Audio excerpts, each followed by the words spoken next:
The following is a presentation of the Belly Up Sports Media Network.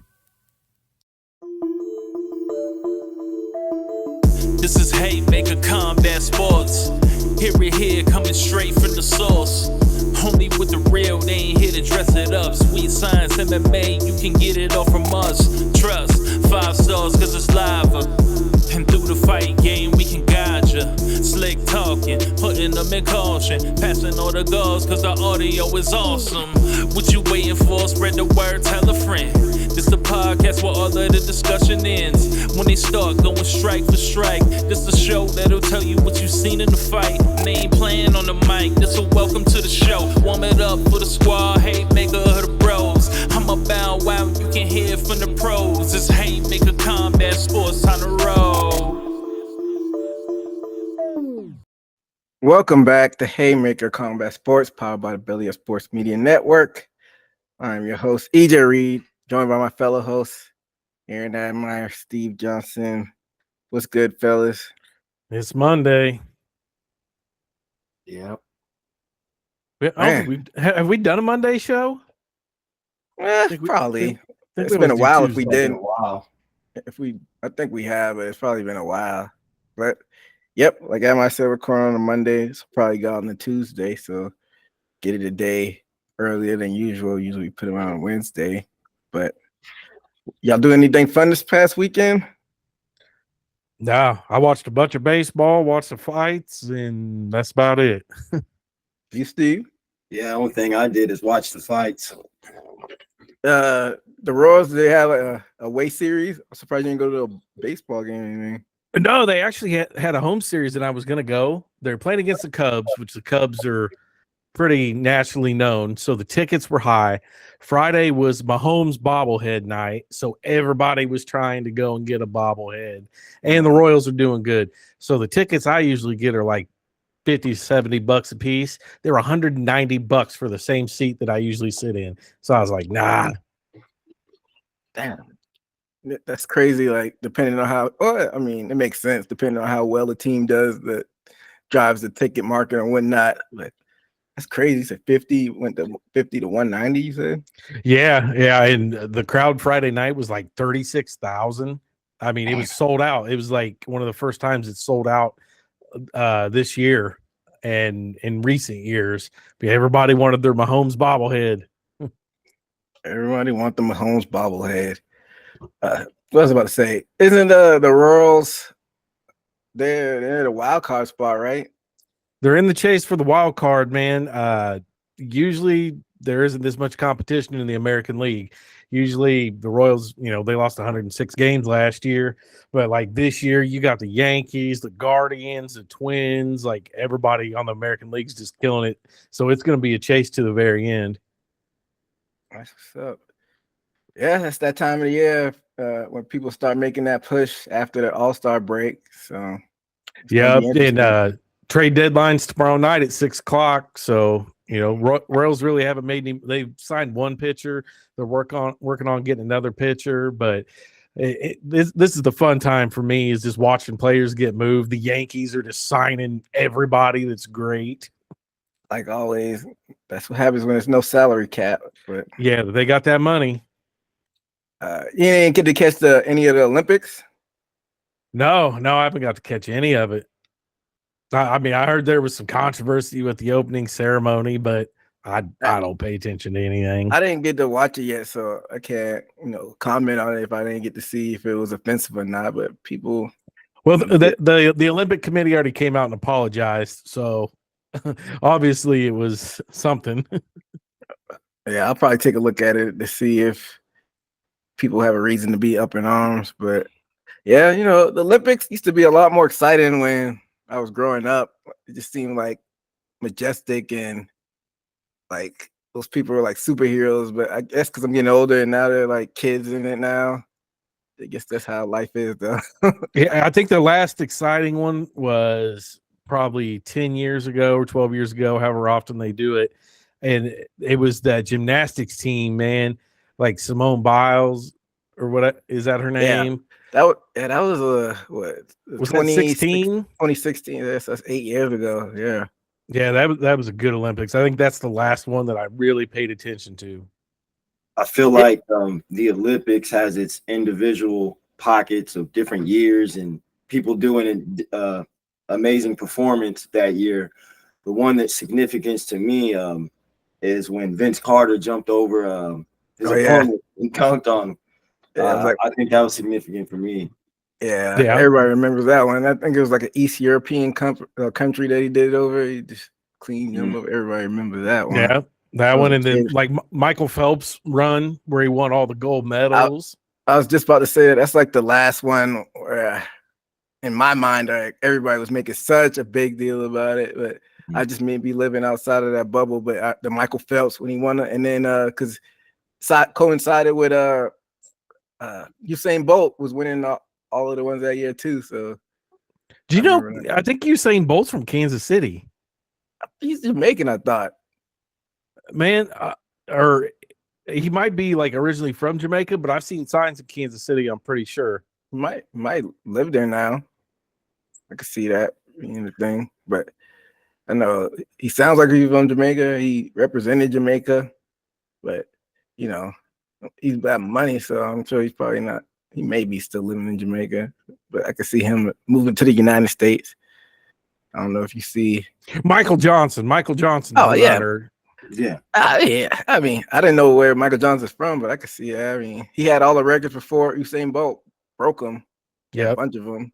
Yeah, Michael Johnson was. I remember he had those gold shoes. I remember those being pretty tight. But yeah, I catch some stuff here and there. But, I watch. You know, a lot of it happens. They're like 7 hours ahead of us. So a lot of it happens when I'm at work, so I miss a lot of it anyway. But yeah, and like the dynamic is different between the Summer Olympics and like Winter Olympics too. You know, like yeah, because in the winter though, all that's going on really is football, hockey. So you got a little bit more time. In the summer you're out running around. You don't usually catch the Olympics. So the Winter Olympics, when you're just snowed in, it's fun to watch. be in 2 years. God, I think they're gonna be in. I can't remember. I just was looking at it literally the other day, but I can't remember where they're gonna be in 2026. I want to say they maybe. Oh, Italy. I want to say, which is interesting. Italy. It's gonna be a 2-city Winter Olympics, which is interesting. They said it's the first time, but still got a while before that happens. But this past weekend, I went out to the Ozark Amphitheater and I saw Ice Cube. How was that? I don't know if you're a fan of Ice Cube, am I? Oh yeah, definitely. I've listened to his whole career, man. Love Ice Cube. War and Peace. I think that's one of the greatest albums ever made. The Volume 1. Which year that come out? That was after like all his like that had like Ghetto Vet on it, stuff like that. Yeah, that was after like the Lethal Injection, America's Most Wanted. That was like a little bit later in his career, right? That War and Peace album.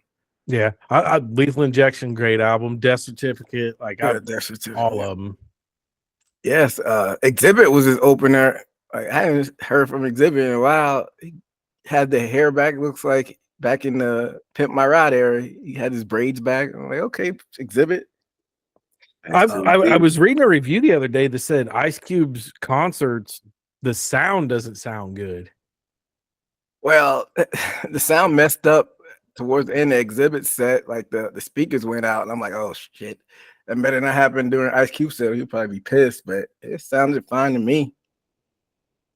It was a pretty cool concert. He did all his stuff.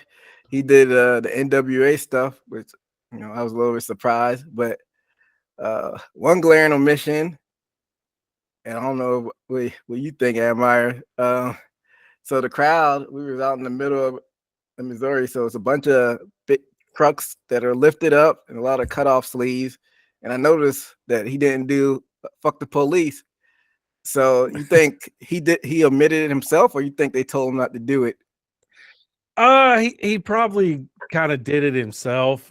He's been through a lot of weird shit in the last few years. Like he spoke out against the vaccination and stuff. Like he was supposed to, I can't remember what movie it was for. He was supposed to get a movie role, but he refused to get vaccinated.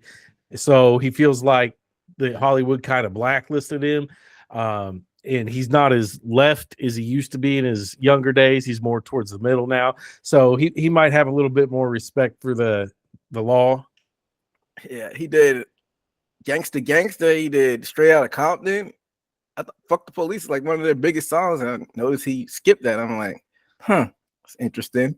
Did he play Was a Good Day? Yeah, of course, he ended the show with that. Of course, he had to do that. Okay, my favorite Ice Cube song is "You Know How We Do It."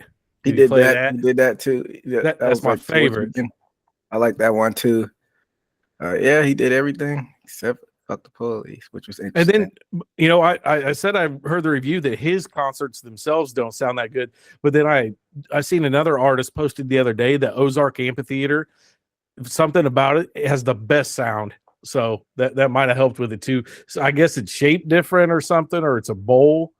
Yeah, it's just like any other amphitheater, you know, like the seating goes upwards, and it's just like, you know, one big section, and it goes upward. But that was my first time going there. It was cool. I mean, I go back if there's another artist that I knew was performing there. And the parking was free, which is a good thing. Oh hell yeah. That's good, man. Every concert that I've been to, parking has been as much as the ticket. Yeah, that's it's so annoying. Like, pay this much for a ticket, and now I gotta pay for this expensive ass parking. Like, y'all trying to price people out of going out and having a good time. For real. But that's a story for another day. But with all that happened, I still got to watch the card. So I'm guessing y'all too both watch it at y'all's houses. Yeah, I watched the main card at my house. You too, Steve? Yeah, same here. Let's get into it then. Did any of y'all get to watch the prelims or the early prelims? I didn't watch any. You know, I was kind of watching along on my phone, just seeing what was happening. And, you know, it was starting out decision, knockout, submission, decision. I was like, okay, this might be all right. And then I seen the actual prelim card and it's decision. I was like, nothing for me to go back and watch. And I read all the reviews from the prelims. You know, I'm sure we'll kind of talk about the card. Did you see any of the prelims, Steve? You know what? I did, but it's so funny. The only one was the Sam Patterson, and maybe you'll have a conversation during this podcast. Oh, you saw the Sam Patterson? Well, yeah, we'll get in that. The only one I saw, because I went back and saw some of the results, and like Admire said, I saw decision to decision. So I watched the heavyweight fight in the early prelims, and that's it. But in the early prelims, in the women's strawweight, you had Shauna Bannon defeating Alice Ardellini by a split decision. Heavyweight division, you had Mick Parkin defeating Lucas Dretsky by KO. Welterweight division, you had Sam Patterson defeating Kiefer Crosby by submission. Light heavyweight division, you had Modestas Lukakas defeating Marcin Perchinio by submission. And then in the last fight on the early prelims, you had Oben Elliott defeating Preston Parsons by decision. So, Steve, you said you saw the Sam Patterson fight. How did that go down? Yeah, it's very blurry, but definitely Sam Patterson didn't have a problem. I think he was definitely the taller, looked bigger fighter. And it looks like he just got it done easily from what I remember. I think his submission was, if I recall, I can't even remember his submission that he got off. Did you have that? He got an arm triangle. Yeah, that's right. That's what happened. And yeah, it didn't look like a problem for him. Kiefer Crosby looked like he was just out bodied, and Sam Patterson was a lanky person to where I think anybody with a longer limb advantage, you have an advantage in a lot of places with submissions. Yeah, definitely. And as far as those other early prelim fights, I saw this. Like I said, I saw the Mick Parkin. He knocked the dude out. You know, with the heavyweights, a lot of times it doesn't last long. He hit him a couple times, and then the guy just dropped, and then TKO and the ref got him off. But Yeah, as far as the one that Steve talked about and the one I talked about, it's a lot of decisions. But also Modestas, he got the submission too. I may go back and watch that if I get a little bit more time. But moving on to the prelims on ESPN2, the one to kick this off, we had Muhammad Mokaev defeating Manel Kape by unanimous decision. You had at the catch weight, you had Jack Hadley defeating Colin Lergran by decision. In the women's strawweight, you had Bruna Brazil defeating Molly McCann by decision, unanimous. And then the featured fight on the prelims, we had Nathaniel Wood defeating Daniel Pineda in the featherweight division by unanimous decision. So another loss for Molly McCann. And like we said, she's like a fan favorite, kind of a gatekeeper. So, I mean, I doubt the UFC will cut her. What do you do with her? Just keep her in the prelims and just try to draw eyeballs? I don't know. Like, Yeah, I mean, I'm sure there's still people out there that tune in just to see her fight. I mean, she's good for women's sports, for women's combat sports, but you can't. I mean, you can't throw on a main card anywhere. So, just keep her. She at this point she needs to fight some cans. She needs a gimme fight, just to get something back. what do you think, Steve? Yeah, I would have to totally agree. I think they would have to give her a give me or a pick me fight or not pick me fight, but some fight that she knows she would win. Because I think if she keeps losing, I don't think the UFC is going to have interest for her. I think she's won it because she had amazing knockouts. Those 2 spinning elbows. She looked promising, but now I'm guessing she's facing another skill level and she's just not competing well. So I think it's a throw up toss of the coin. I think she's interesting, but then also they have to worry about making money too. And I guess you have to wait every London card to put her on because it seems like she fights almost when she's in Britain or London. I have to research that, but so which means she's wanted in London for views, and where else is she wanted? I like her as a fighter, but my interest, her losing, I think it goes down for me. Yeah, she's lost 3 of her last 4. That's not good. So instead of just hanging around there on the prelims, what if she try to make a run like in PFL or Bellator? I think they're still running it separately at this point. You think she's a strawweight, but I'm sure she could fight at flyweight easily. You think she can make a run at Liz Carmouche, who's the current Bellator champion? I would think so, just because Liz is a decent fighter, I'll say, but she's not that higher caliber that the UFC has. So I think that would be a good spot for her. But I don't know how easily the UFC is going to give up somebody that McCann's still a draw, though. And like Steve said, like she's been on, out of her last 6 fights, 4 of them were in England. So, I mean, they kind of, she's the token female local, on those cards. I don't know if they're going to give up that small draw that she does have. You agree with that too, Steve? I definitely agree. To me, in my mind, I think I'm above a casual, but it seems like I see her pop up on a London card. I'm pretty sure she fought outside of London too, but investments in having that London card and her there, I'm pretty sure the people there enjoy her, and that's what keeps the value in her. But as a fighter, you got to have value in your skills too, and she's losing lately. And to me, as a fan, exciting, but her last fight she just been in on Saturday, she has a lot of weaknesses, and ain't no way that you can't close the gap and you're going to the top. Yeah, and that last win that she has is against Diana Belbita, who has lost 5 of her last 7. So, yeah. I mean, her only win is over somebody that's pretty low on the poll.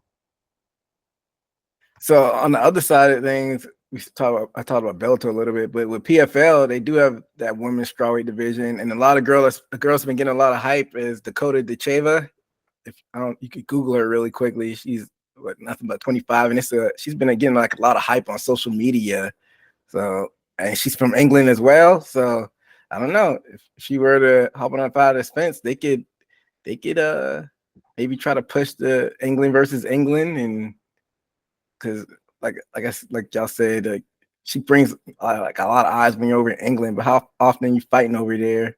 Not sure how much she's pushing the needle over here. So I don't know, PFL or Bellator, if she wants to be a champion, because like you said, UFC will keep her on for now, but what if she gets 5 losses in a row, 6 losses in a row, and kind of got to secure your future? But I don't know. We'll see what happens with her. And then Manel Cap, he's a guy that talks a lot of trash and he ends up losing. So I guess what will you do with him next? Maybe put him in another prelim and see if he can actually back up his talk, because it's interesting when the trash talkers end up losing. Like, what they go from there? Yeah, and then the guy that beat him, the UFC Mokaev? Yeah, they cut him, or they released him. That was Man. like, I think it was his last fight on his contract, and Dana White said let him go to PFL or something like that. Just let him go. Said that I think Dana White said that the matchmakers didn't like him, or he didn't get along with the matchmakers, so they were just going to let him walk. See, that's Dana White being biased towards a certain style, just because somebody doesn't want to stand up and bang. This guy is undefeated, and he released him. But didn't he have a pretty bad like shorts grab though in the fight? I didn't see the fight, so I can't. I think I seen it on TikTok. I think Muhammad grabbed Cape's shorts like bad, and like the ref was like letting him get away with it for like 10 seconds. I'm pretty sure that was the fight. Well, I have to go back and watch it. Well, I was short on time, so I didn't have a chance to watch the prelims. But I mean, we always talked about the reffing and how sometimes the refs don't do their jobs like they're supposed to. But at the end of the day, that probably didn't prevent Cap from going in there and getting a win he just lost. Even though it might not be fair, life's not fair. But that's crazy that undefeated and you get released, and you got smiling Sam Alvey lost like 8 in a row and was still with the company. I don't get it, but if that's what Dana White wants to do, then I mean, I'm guessing the writing's on the wall. Yep, I'm watching it on TikTok now. He held his shorts really bad. Ref stopped it and gave him a warning. And it only happened once though, right? Yeah, but it was a pretty bad shorts hold. Like Cap looked up at the ref and was like, "Hey, he's holding my shorts." Like, had to tell him. Well, and it's right on camera. And I heard Dana just a few him talking about. He was talking about the lead up to that fight. A lot was happening in the background, and if you saw the beginning, before they're announcing the fighters, they had to calm him down with security. So Dana didn't like that. And plus, I believe he wanted to see his performance, to see if he would perform what he did. And I think after that fight, he cut him, because how are you going to make a big hype and y'all almost fight before the fight started in 2 minutes and make it a nothing? I think that was a disappointing fight than what it should have been. And although there's some unbiased in them, the way they fought, they had more intensity before the fight and then during the fight, my opinion. Well, why doesn't Cap get released too? I don't understand why only one guy got released. Yeah, the winner at that.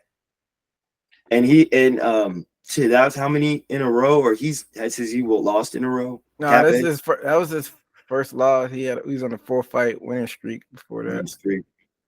But the other guy's undefeated, so yeah, it don't make sense.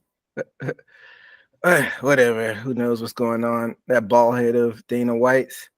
But let's move on to the main card. In the featherweight division, you had Arnold Allen defeating Giga Chikadze by unanimous decision. Admire had Allen, me and Steve had Chikadze. So Chikadze was the busier fighter in the first round, but Arnold was landing the harder shots. But Giga may have stolen around with that flying knee towards the end of the round. Then a lot of the same around two. It was like a chess match, but I think Arnold was landing the bigger shots in that second round. And then round three, and pretty much the whole fight, Arnold was the forward-moving fighter, and Giga was fighting backwards on his back foot, which is not a good visual. And that's why me and the judges gave it to Allen. What were your thoughts on this one, Amar? Yeah, I thought it was a great fight in the first round. I thought it was pretty even. I think Chikadze probably even won that first round, but then I think the big thing that got Allen the points is like he just moved forward. He was constantly moving forward rounds 2 and 3. So, I mean, nothing exciting about the fight, nothing to remember or go back and watch, but I mean, it was a win. Steve? Yeah, I think Arnold Allen, he definitely learned from when Chikadze fought Calvin Kadar. All in his face, didn't let him set his feet so he can launch that back leg kick he's famous for. He was all in his face, and I think Chikadze didn't expect that. I think Chikadze, he had a big layoff, didn't he? Yeah, I think he is off for more than like a year or so. And I think that had a lot to deal with it. But I think it was a good performance because Arnold Allen didn't show he was scared and stayed in his face that more than I thought he would. Yeah. I don't know. Like, Chikadze is a striker for the most part. And Allen, he mixes it up. He can wrestle, he can strike. But I don't know. I feel like if you're a striker like Chikadze, you should be moving forward. He's fighting on this. I don't know. I'm not a MMA coach, so maybe he couldn't. Maybe the way Allen was pressuring him, he couldn't, because it looks like, as far as like being a technical striker, Chikadze had it. He just was just moving backwards and not the aggressor. So I don't know. It was a weird fight, but yeah, Admire, you predicted this, so I guess something that in Allen's previous fights where he thought he probably would be able to put that pressure on him, I'm guessing. Yeah, this is one of the fights that I said the odds makers must really know what's going on here, because they had Arnold Allen at like a minus 240 favorite.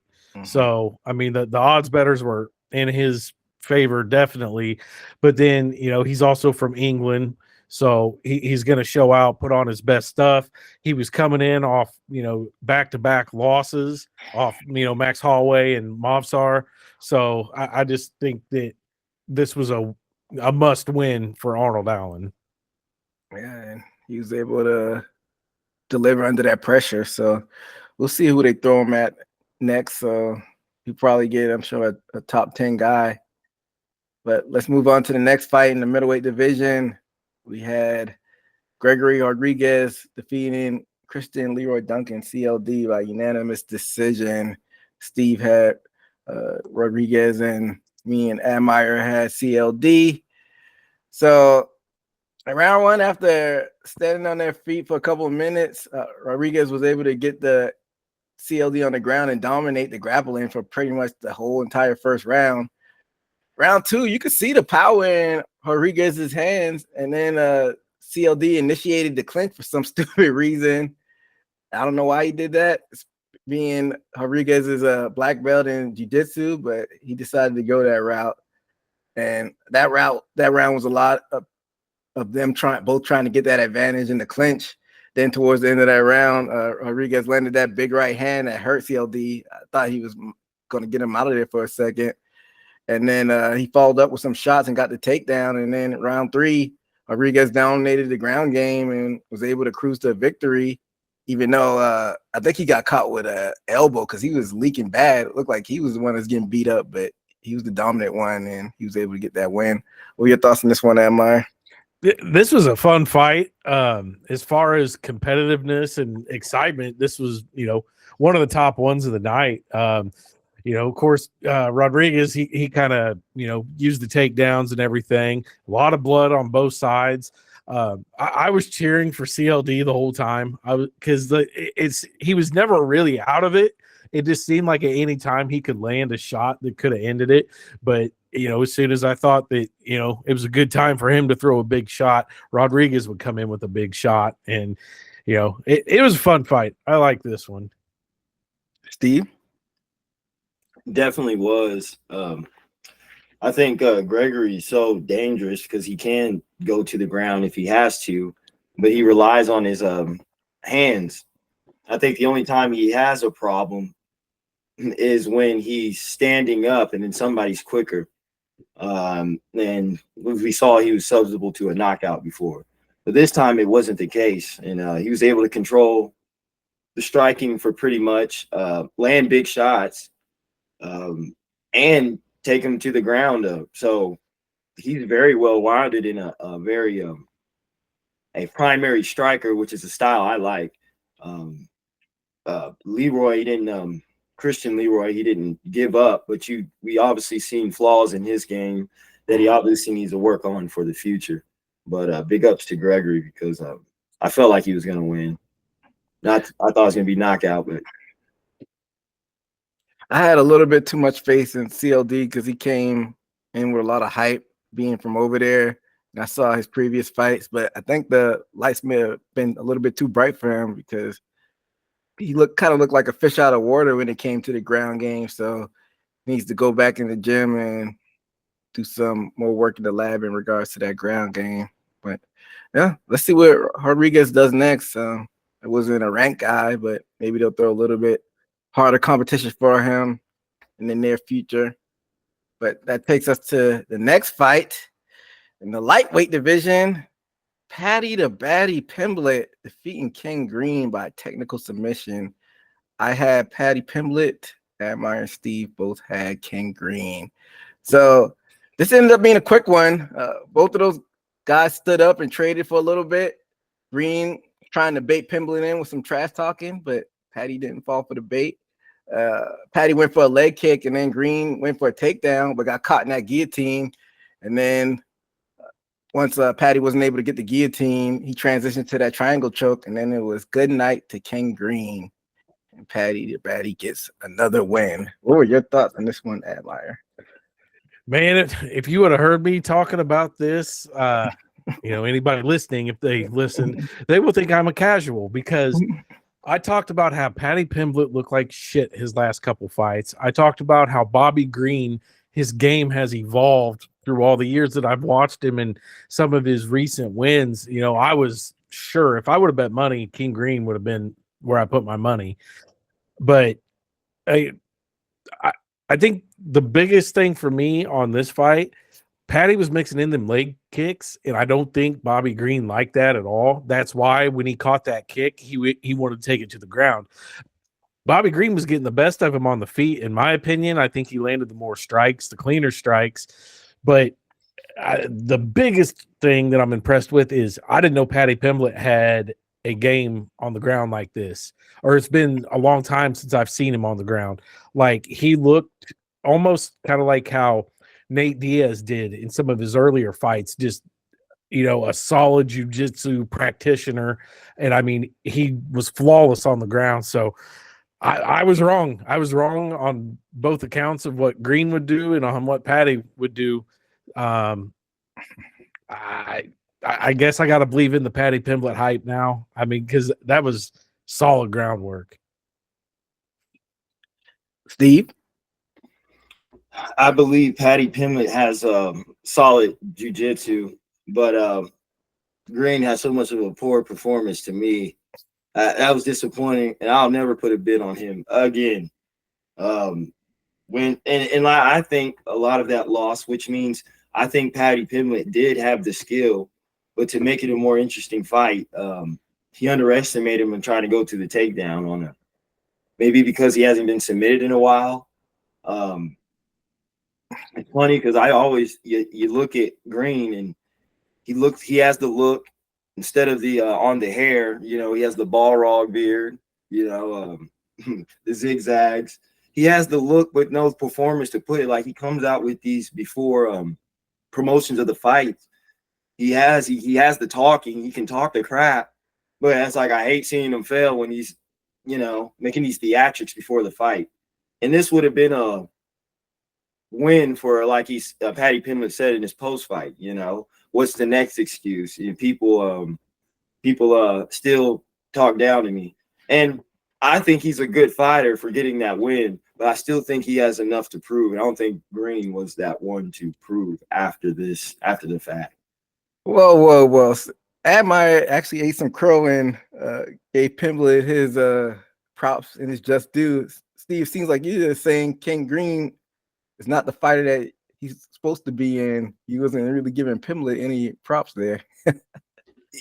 No, I gave him some props. I think it was an amazing win and got off a skillful fighter.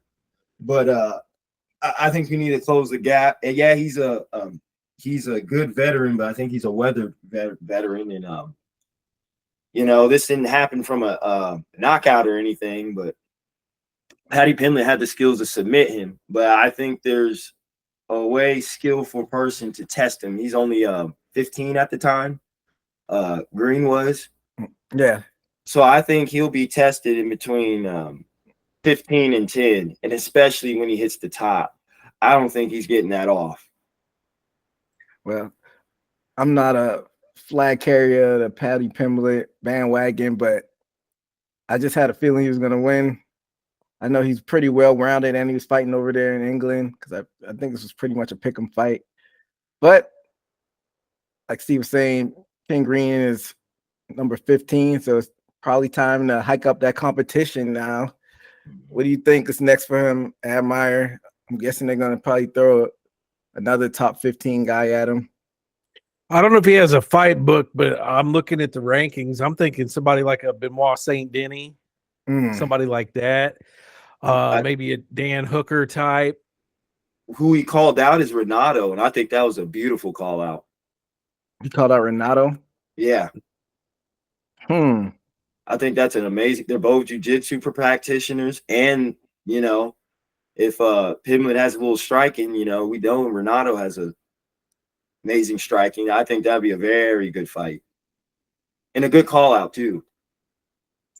So I'm guessing Renato doesn't have a fight lined up anytime. Well, Renato is fighting Saint Denis next month. So scrap both of those guys.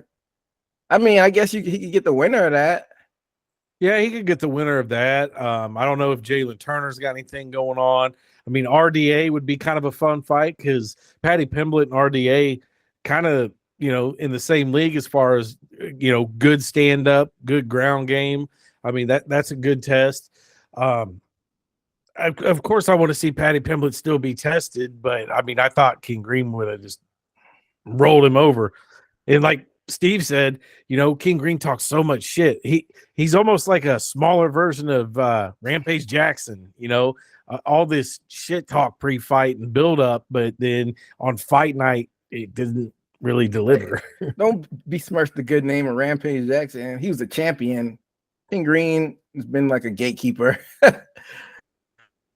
But, you know, Rampage was a shit talker, but he backed it up a lot of his career. And then, like all fighters do, they get old. I don't know what King Green's excuse is, but yeah, he needs to work on his ground game for sure. That's a place to start. I mean, he's what, 38? I think if he hasn't had a ground game at this point, then I don't think there's going to be much room for improvement. I can see if he was 30 and be like, okay, he got to work on his ground game, but he's 38. He is what he is at this point.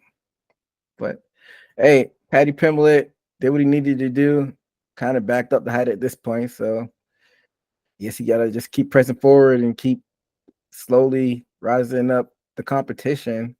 And who knows, maybe by the time he starts making his way in the rankings and getting in the top 10. Maybe all those guys that he probably would lose to now or be retired. Dustin Poirier, he's on the brink of retirement. Who knows how many years Gaethje has? Holloway. Yeah, who knows what Holloway's doing in general, though, because he's a featherweight, but he just beat a top 5 lightweight. So, but he's as much fights as Holloway's had, he's still in his like early 30s, which is crazy to think about. So who knows what he does? And then you got the champ, Islam.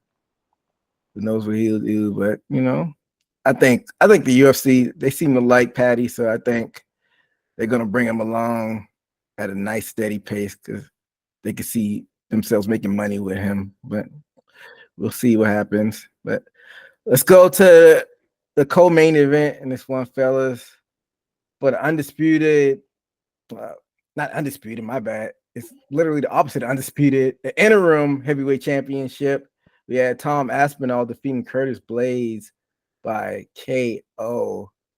So in that first round, they were trading a little bit. Then Aspinall made him stumble with that short left and then grazed him with that overhand right and jumped on him right away, ground and pound, and the ref stopped it. Not too much with this fight. What were your thoughts on this one, Amir? Yeah, I mean, decent showing when they were on their feet from both. A lot of people that I'm seeing online calling it an early stoppage. From what I counted, I think it was 6 shots that Aspinall gave him while on the ground before the ref stopped it. I think it was a fine stoppage. It probably would have just got worse from there. It leaves a lot of questions about, is Aspinall the real deal? Yeah, he holds the interim belt, but we got to watch him fight 60 seconds here. His fight before that, I can't remember how long it was, but I'm pretty sure it wasn't very long. And everybody has to make the comparison. What's he going to do against somebody like Jones? So, Tom Aspinall, I mean, good showing. It's still a lot of unknown for me. He's ranked number 11 pound for pound now. I mean, so he does get some credit. I've seen a lot of people, a lot of the media outlets and talking heads say, scrap the Stipe fight. We need to go straight into Jones versus Aspinall. I'm going to get back to your comments in a little bit after I hear from Steve. What are your thoughts on this one, Steve? Well, he's climbed up, and I'm not going to get him down for getting a win back during an injury. This is a 2 to make up for what wasn't finished. I think this one was for his record and good. I don't like how he's calling out John Jones without calling out a person that fought John Jones. Where's Cyril Gahn? Yeah, I have to see that. And for him to, I feel like, want to fight with John Jones, he has to fight Cyril Gahn. It's the only thing. Plus, we're talking about John Jones is the boss, Mortal Kombat and Shang Tsung. Like this, we're talking about a unique person that is on top of the UFC.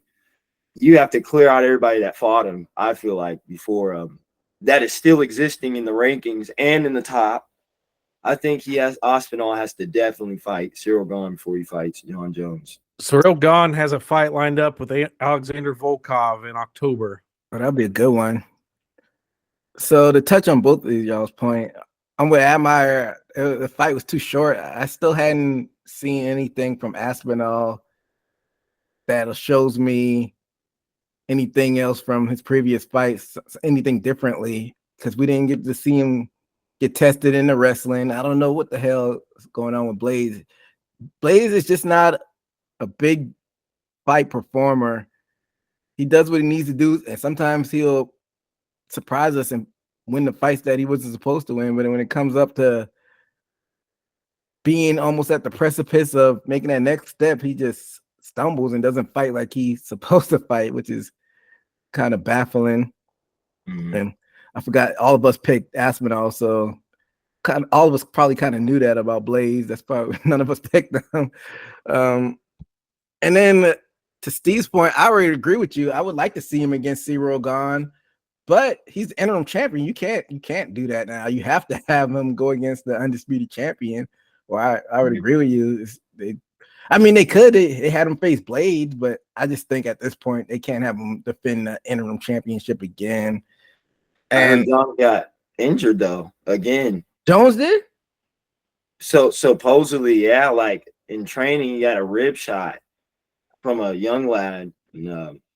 London talk, young lad. I think he kneed him in the rib, and I think they report said he got hurt. Yeah, if he did, I mean, it's still July. He's not supposed to fight till November.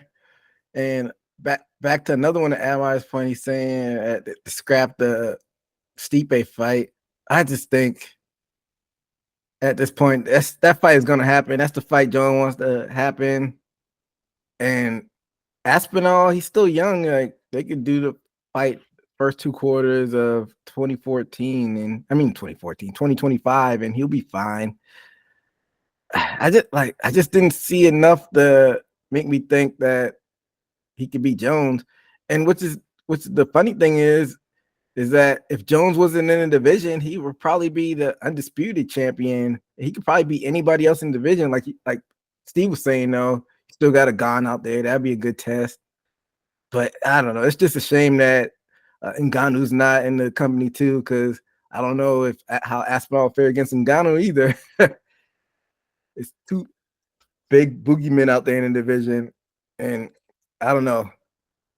Because like I said in the previous show, as far as like pure striking, I still think Ngannou is the best in the UFC right now as far as pure striking.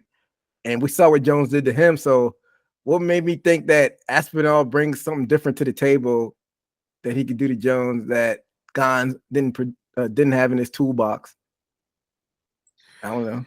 What do you think? Yeah, I mean, like I said, I haven't seen enough of Aspinall. Like this fight was 60 seconds. The fight against Pavlovich was like 60 seconds.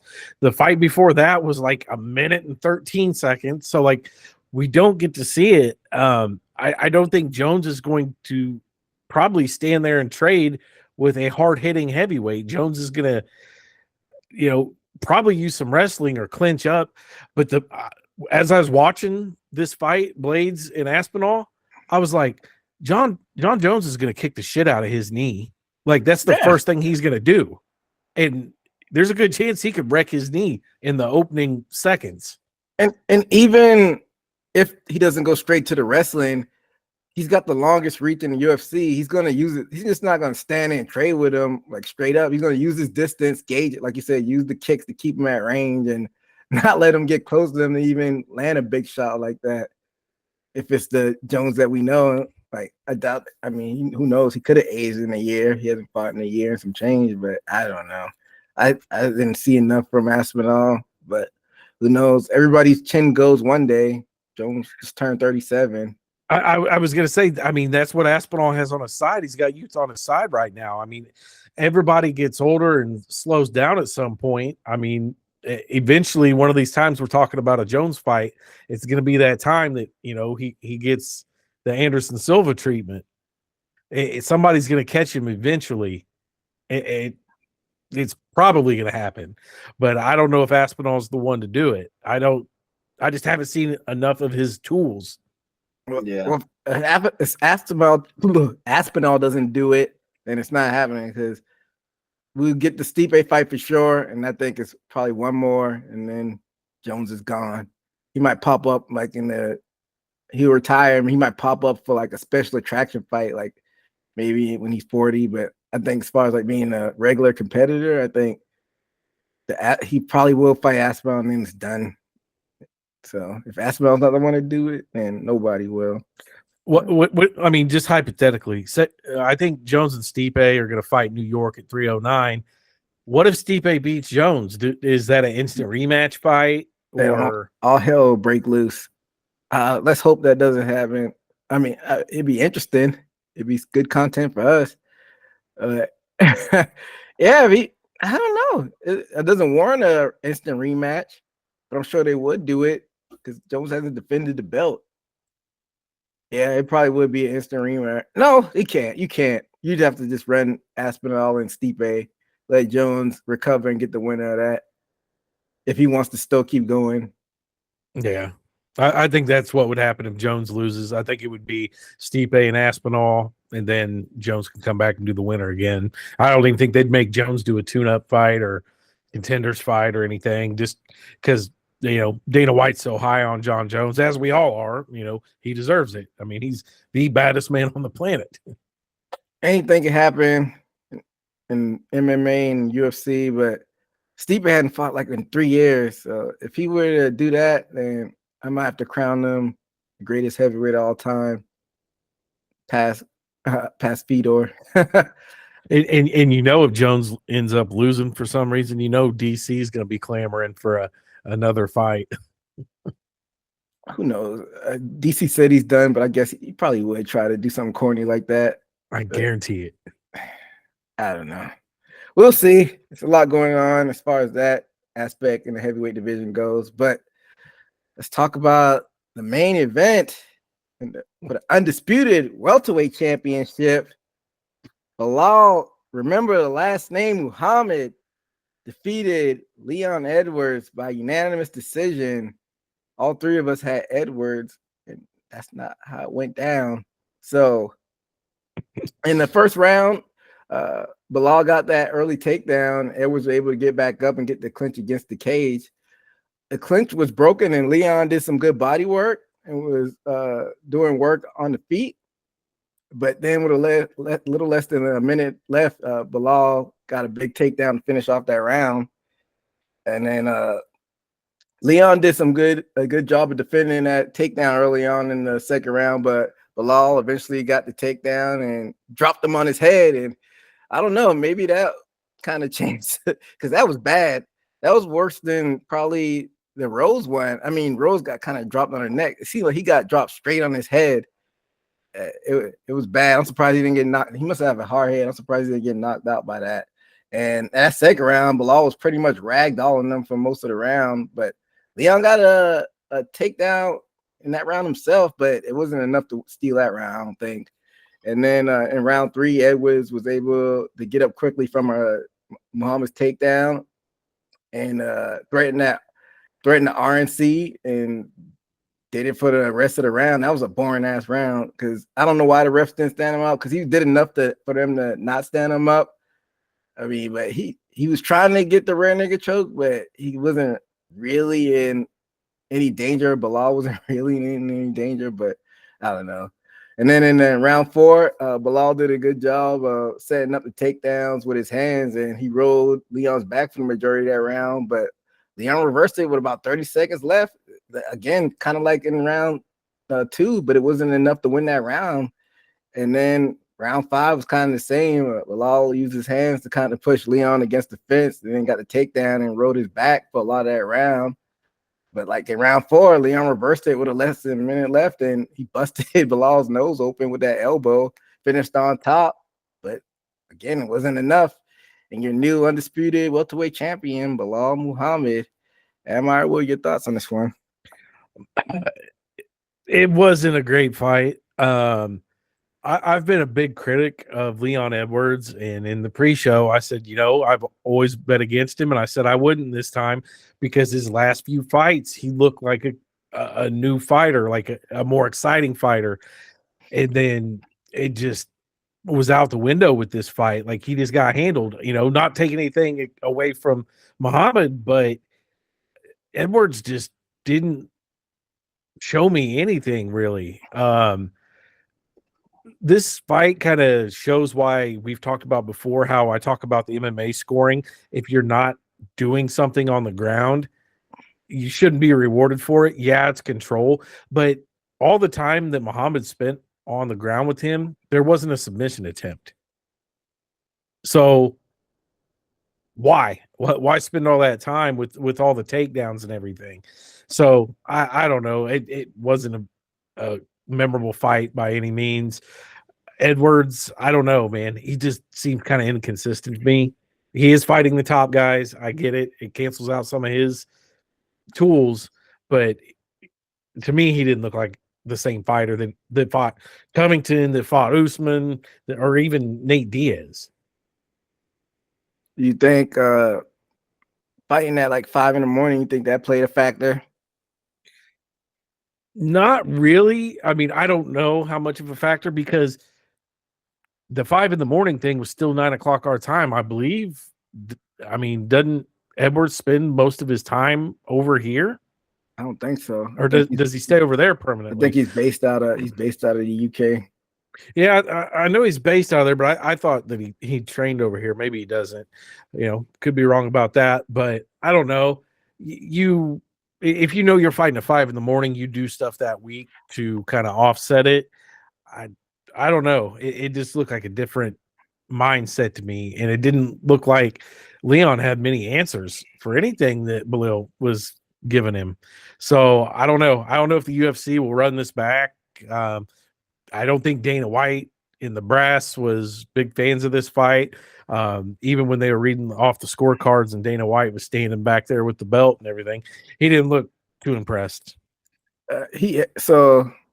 Leon, he lives in England and he trains in England. He's not over here at all, except when he has to fight. So yeah, to get used to that time difference, but still, I mean, he still had time, but I was just trying to kind of play devil's advocate. What were your thoughts on this one, Steve? I think depending if it's different styles, I think it's mental for Edwards.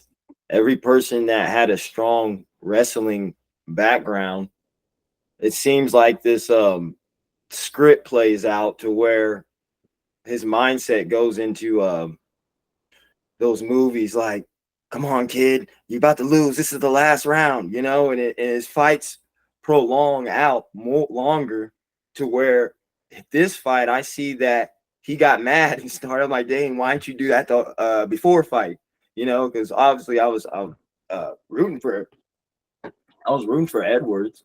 But it seemed like he got a lot of reversals during the fight, but then only made usefulness of it in the last round, to where I was like, man, why weren't you doing that the whole fight? I saw Bilal, he picked up Edwards, and man, I swear that almost reminded me of, wasn't exactly how, but if y'all saw the clip of Brock Lesnar jumping off the ropes and landing on his neck. Yeah, he did like that. His neck spiked, like just like that, except with the slam. And I think even the commenter said that I thought he went limp a little bit, but got right back up. I bet you he saw stars. It was about like when Randleman dumped Fedor on his head.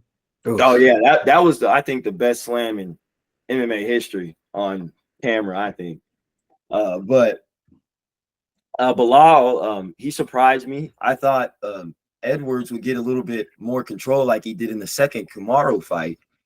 But it was a lot like the first Kamaru fight, to where he was just getting dominated in the controlled, and he was very scared of the takedown. And I think that was the factor in this fight, that where anybody he has to worry about takedowns, he's kind of timid on his striking. And Bilal surprised me. Or it was a very off day for Edwards, but I'll give Bilal his credit.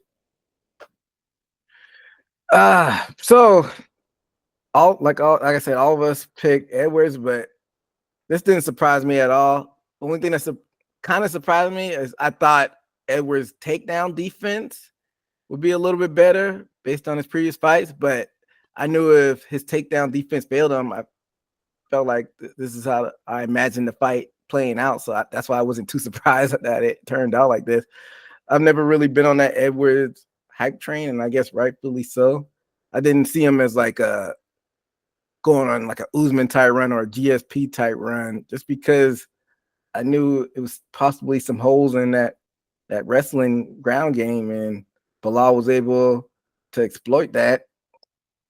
And yeah, I mean, like I thought if Edward wasn't able to defend those takedowns, Bilal would just ride him for the fight and wrestle him. And I thought, Admar, you say he didn't really do anything with the takedown. I thought he was busy enough. He wasn't trying to threat for like any submissions, but he was like using his strikes on the ground enough where he was busy enough. I didn't feel like he was laying and praying. But half attempt rear naked choke. Yeah, that too happened. So he was busy enough, but I don't know. So this is probably Dana's worst nightmare. I'm sure he probably did not want Bilal to win. And Bilal, like I said on the pre-fight show, but I respect Bilal's able to get that ridiculous win streak going on, and he's a good fighter. But as far as like the casuals go, he's not an exciting fan just because he's not one punch knocking guys out, which is what Dana likes. So, like I said, this is probably Dana's worst nightmare. So, where do we go from here with Bilal with him fighting next? I would almost bet money. Like you said, Dana White's not going to be a fan of Bilal being the champ. I think they're going to put Shavkat right in there against him. Damn. I think that's I think that's their only choice. You got Kamaru Usman still up there at number 1, but he's also lost 3 fights. Yes, one was middleweight, but he's also lost twice to the champ. You can't justify putting Usman in there against Bilal, and I think Bilal would probably take him down and control him pretty well. After that, you got Colby Covington, Jack Madalena. I think, Bilal beats them. So Dana White's not happy. Shavkat. Damn. So you think Dana's like it's like unlock weapon X and just pulls out Shavkat and just unleashes that on the whole division? I don't know. You don't think Dana would try to slip his boy Colby back in there and try to face Bilal? Colby lost to Leon Edwards last, right? Yeah. That was his last fight. Uh-huh. Let's see. Who did he fight before that? Was it Usman? No, he got a win before that. I can't remember exactly who it was. He got a win. I got it here. So, okay, Masvidal. so Wasn't it Masvidal? Yeah, he lost to Leon. He beat George Masvidal, and then he lost to Usman. Well, you can't really give the guy that's ranked behind Usman the title shot with Usman sitting at number 1. Why not? It's Dana's boy. The rankings doesn't matter when Dana wants to see his boys fight. I don't know, man. I got this feeling Shavkat's going to be the one. Other than that, I mean, there's no other reason. There's no one else to put in there. I mean, you're looking at Usman, Shavkat, Colby. What do you think? What's next for him, Steve?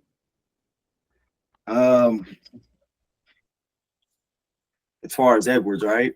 Yeah, no, Bilal Muhammad. Bilal. Well, I can definitely see the Shavkat, and because I'm pretty sure Dana wants a more exciting fighter. Not taking anything away from Bilal, but I had to focus a lot more than a regular championship fight. The only excitement just to see, knowing that Edwards reversed it a few times. The top 5. Who's in the top 5? Usman, Edwards, Shavkat, Colby, Jack Madalena. Shavkat's the only answer. Yep. That's what I'm saying. The only answer. I don't know. And he's on like a 18 fight win streak. I don't know. Dana White always says whatever the fans wants to see, that's the fight we're gonna make. That's what he'll say, and he'll put Colby right in there. Holy I can see that happening. And I believe they have history, don't they? Bilal and Colby. They do. Shavkat's never won by a decision. I know. And he's 18-0. All knockouts and submissions. He's like the MMA equivalent of Arthur Betterby. Like both of those guys don't go to decision. Yeah, I mean, anybody with common sense says it has to be Shavkat, Rachmanov, but Dana White's done some silly things in the past. So who knows what will happen? But I say it has to be Shavkat or bust. But they'll probably take fucking Sean Strickland since he was talking shit on Bilal, make him drop weight and go down there. I don't think he can drop weight. I mean, he used to fight at welterweight back in the day. I mean, I don't know. Anything could happen. That just wouldn't make any sense if he did that. What did Sean say about Bilal? I'd have to find the thing. There was a lot of talk about it. I think it was pretty racist, if I remember correctly. You don't say. Yeah. Well, Let's see. Sean Strickland, Bilal tweet. Let's see. I mean, we don't have to spend too much time if you can't find it. I'm sure it was probably ridiculous what he said. I didn't know they even had beef. It's Sean Strickland, anything can happen. Anything's possible. But while you're looking at that, I guess like where does Leon Edwards go from here after losing the belt? I don't think you go him and Usman 3. I would be interested in seeing that, but he beat him twice. Maybe you don't run him and Kobe either. So where does Leon Edwards go from here? I think Leon needs to kind of just take a evaluation of just kind of where he's at. Make sure if his head's still in it. He needs to find something that makes him more consistent. I don't know. I know he's got a lot of wins, but to me, it seems like he's just not consistent. Like one fight, he can defend the takedown and control where the fight goes. Like this fight, he got taken down. Yes, Bilal, great wrestler and all that. I don't know. To me, I've never been on the Leon Edwards hype train, and I think it's because it just feels so inconsistent to me. Steve, I mean, can you think of any matchup off the top of your head? Not for real. I think he has to be that one of those unique situations where he's going to have to sit and wait for opportunity, which I've noticed the culture of some of these champions, they sit out for a while after they lose their championship belt. Maybe they have to wait till clears up a little bit, the rankings. I think that's his best bet because plus his performance for the championship wasn't that great. So I'm pretty sure he's going to go back to the drawing board and let people shift in the rankings. I don't see Dana letting Edwards fight Shagbat as another fight because I think Shagbat is about to fight for the belt. So, but that's the only thing, or else I think he's just gonna have to wait or fight Maladona as somebody to fight higher in the rankings lower in the rankings. I was just about to say, what about a guy that's on a 17-fight win streak and Jack Della and Madalena? Why not have those two pair up? Admire. You could, I mean, for sure, but I don't know if Madalena has like the drawing power. As much as the UFC probably doesn't want Belil up there, they still got to make some money somehow. And I found the tweet too. Sean Strickland said Belil looks like why I have to take my shoes off in airports. Well, that's just straight up racist. I don't think that fight happens because I don't think Sean Strickland is cutting back down to welterweight. No. But yeah, I mean, he might not have Jack Madalena might not have, like you said, the drawing power necessarily, but why not put them in like a co-main event? Yeah. And Madalena's from Australia. They could do, I mean, there's an Australia fight coming up. Yeah, I was going to touch on that in a little bit. That's DDP. That's just too soon. I think, like Steve said, I think Leon Edwards wants to probably take a little time off, go back to the drawing board, and see what his next steps will be. But Madalena probably actually want to fight because he fought back in March, so he probably want to fight in between them and not have to wait for Edwards. So he's just gonna have to take a step back and reassess some things and see what he wants to do next. But yeah, overall, this was a decent card. Nothing too exciting. What were y'all overall thoughts on the card as overall? I had it in my head as like a C plus. A lot of decisions, but I think like the Patty fight, Aspinall, that they really saved it. Mm-hmm. How about you, Steve? I would have to say the same. I really rank a pay-per-view based off of how much my attention can keep on the TV. And I'll tell you, my attention couldn't keep on the TV until those, at least Molly McCann, and that was halfway. And some of these people I know, and it wasn't fully tuned in until, about the main card. There's cards where I watched it since, it turns on at 5 early prelims and 6 prelims. There's cards that I've watched it the whole time. With this one, it was hard to pay attention to. So I would have to give it the same ranking.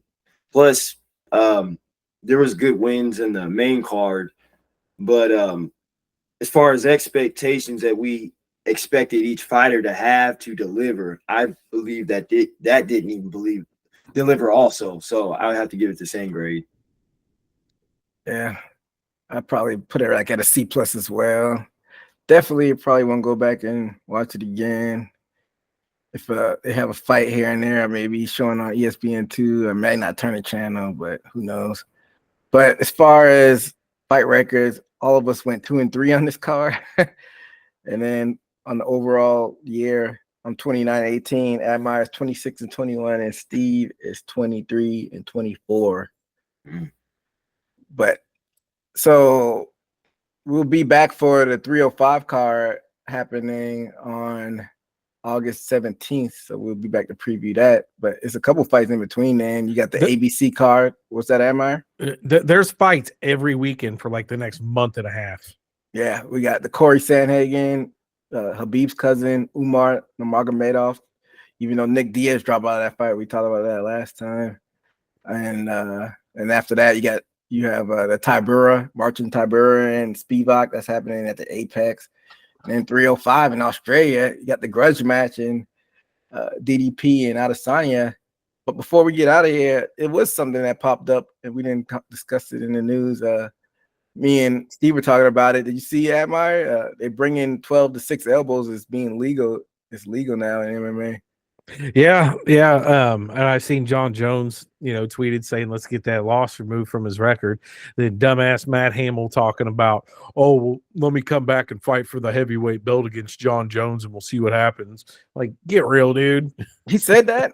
Yeah. Matt Hamill said that. Yeah. He said, let me come 50. Back. Yeah. And I mean, it's been so long, I don't remember what his record was, but I'm pretty sure he left on a pretty weak record. I mean, his overall record is 13-8, so it's not stellar. And he went on he lost his last 3 out of 4 UFC fights. So take that for what it's worth.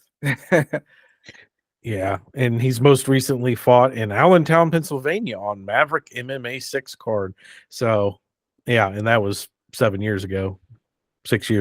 So, yeah, he's not going to get a fight, whatever. But, we all know that in that fight, like, I don't know if you remember the John Jones Matt Hamill fight, but I don't even think it was the 12 to 6 elbow that ended it. It was Hamill was like out of the fight all the way. He was like, the ref did come in and stop it when he was still raining elbows down, but he was getting his ass beat before that. It's a stupid rule that it's interesting that it took him that long to reverse it. But do y'all think that Jones will get that win back? I doubt it. It's just like if you get caught doing something and then 15 years later they change the law. I don't know if they reverse that off your permanent record, like the marijuana thing in Missouri. We just legalized it here within the last year or two.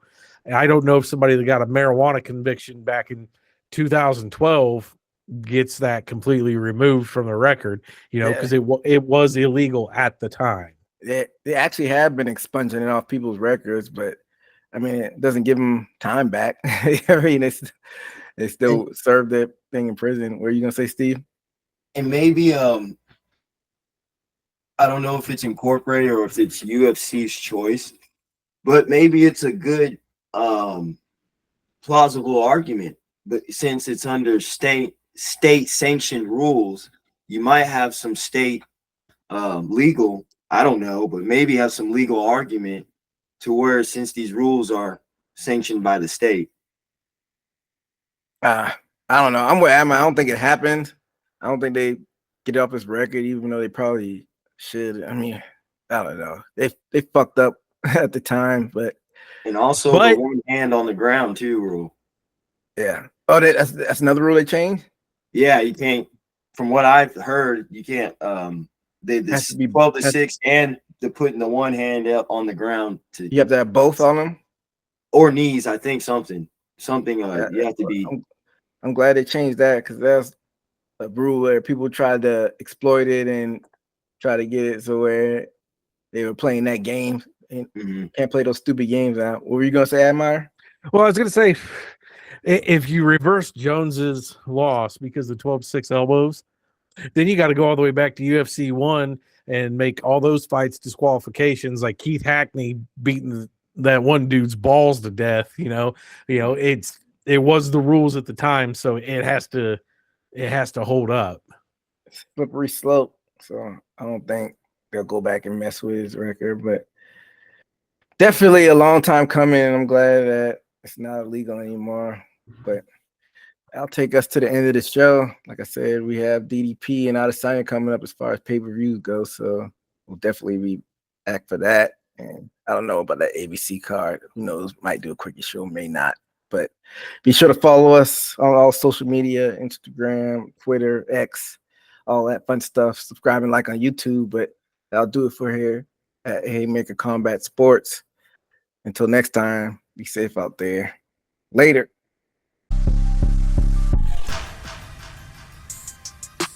Hit the takedown, ground and pound, that was from the top. Heel hooking, no more plot, I leave you in the knot. Pound for pound, been the greatest, sitting on the top, and I'm laughing at